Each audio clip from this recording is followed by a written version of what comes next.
نحمده ونصلی علی رسولہ الکریم اما بعد فاعوذ باللہ من الشیطان الرجیم بسم اللہ الرحمن الرحیم۔ سلمان ربی 150 آدمیوں کو لے کر حج کے سفر پر روانہ ہوئے۔ سفر تقریباً 1 دن کی مسافت پر بغداد کا شہر آتا ہے۔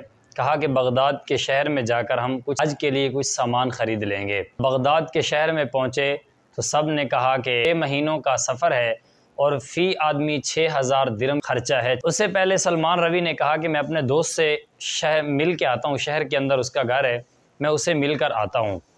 تو وہاں سے جب سلمان ربی چلے تو آگے جا کر دیکھا گلی کے کنویں کے اندر جانور مرا ہوا ہے، اس کا گوشت کوے نوچ رہے ہیں۔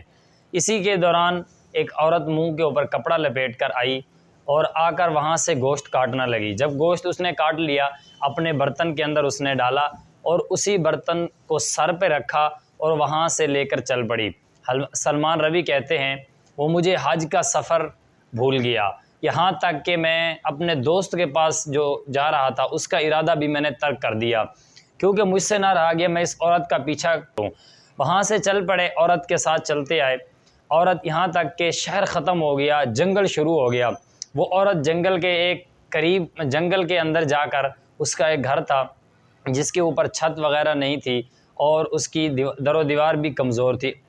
عورت گھر کے اندر داخل ہوئی۔ سلمان ربی کہتے ہیں اڑمالیاں لگی ہوئی سے میں نے اس کے اندر سے دیکھا تو وہ عورت گوشت کو کاٹ کر کے ہانڈی میں ڈال رہی ہے، لیکن مجھ سے نہ رہا گیا۔ میں نے کہا کہ اے عورت تو کیا کر رہی ہے؟ اس نے کہا کہ بیٹا میرے پاس تو کچھ کھانے کو نہیں ہے، میری 4 بچیاں ہیں، یہ 10 دن سے بھوکی ہیں، ہمارے گھر میں کچھ نہیں پکا۔ سلمان ربی کہتے ہیں مجھ سے نہ رہا گیا، میں وہاں سے چلا اپنے قافلے کے پاس، اس سے میں نے کہا کہ سارا سامان مجھے دے دو۔ جب انہوں نے سارا سامان مجھے دے دیا تو ایک بھائی نے کہا کہ یہ کچھ سامان لے جاؤ، یہاں تک کہ کچھ سامان اسے دے دو، باقی یہ روز موقع نہیں ملتے حج کے، آپ ہمارے ساتھ حج پہ چلے جاؤ۔ اسے انہوں نے کہا کہ میں آپ کے ساتھ حج پر نہیں جا سکتا کیونکہ معاملہ مجھے پتہ ہے۔ وہاں سے چلے، کچھ سامان خریدا، کچھ کپڑے وغیرہ خریدے، اس بیوہ عورت کو جا کر دے دیے۔ اس کی بچیاں اور عورت وہ خوش ہو گئی، فرمانے لگی کہ جب میں رسول اللہ صلی اللہ علیہ وسلم کے خاندان سے تعلق رکھتی ہوں اس لیے بچیاں رو رہی تھی اماں کچھ کھانے کو لاؤ، میرے پاس کچھ نہ تھا، میں شہر میں گئی اور وہاں سے جا کر جو مجھے چیز ملی میں لے آئی ہوں۔ سلمان ربی کہتے ہیں کہ وہ عورت چیخ کر رونے لگی کہ سلمان تجھ جیسا آدمی میں نے نہ دیکھا۔ وہاں سے سلمان کہتے ہیں سوچا کہ قافلہ تو چلا گیا ہوگا، ابھی 3-4 مہینوں کے بعد آئے گا، اس سے پہلے کہ میں یہاں رک جاتا ہوں شہر کے اندر۔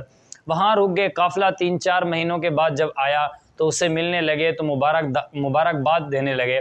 اس سے پہلے سلمان ربی کہتے ہیں میں 3-4 مہینے شہر میں رہا، اس بیوہ عورت اور بچوں کی میں کفالت کرتا رہا، یہاں تک کہ میرے پاس وہ خرچہ ختم ہو گیا، میں مزدوری کرتا، شام کو ان کے گھر تک ان کا وہ سودا اور سامان ان تک کھانے کا پہنچاتا۔ یہاں تک کہ اس امیر نے کہا کہ آپ تو ہمارے ساتھ نہیں تھے۔ انہوں نے فرمایا، سلمان ربی کہتے ہیں کہ میں آپ کے ساتھ کہاں تھا، میں تو یہاں پہ رک گیا تھا، میں تو گیا ہی نہیں ہوں آپ کے ساتھ۔ سب کو بلایا اس امیر نے، کہا کہ جب ہم طواف کر رہے تھے کیا سلمان ہمارے ساتھ نہیں تھا؟ جب ہم روضہ رسول پر سلام پیش کر رہے تھے کیا اس وقت سلمان ہمارے ساتھ نہیں تھا؟ جب صفا مروہ کے اوپر دوڑ رہے تھے اس وقت بھی سلمان ہمارے ساتھ تھا۔ تو اسی طرح وہ رونے لگے اور اس کو اسی دوران نیند آ گئی۔ خواب میں حضور پاک علیہ الصلوۃ والسلام کی زیارت ہوئی۔ وسلم نے فرمایا تو نے میرے خاندان کے بچوں پر ترس کھایا، اس لیے اللہ کی رحمت جوش میں آئی، تیری شکل میں ایک رشتہ اس قافلے کے ساتھ بھیج دیا جو تیری طرف سے اس نے سلام پڑھا، اور اللہ تعالیٰ کی رحمت سے وہ ایسا فرشتہ تھا جو قیامت تک تیرا وہ حج کرتا رہے گا۔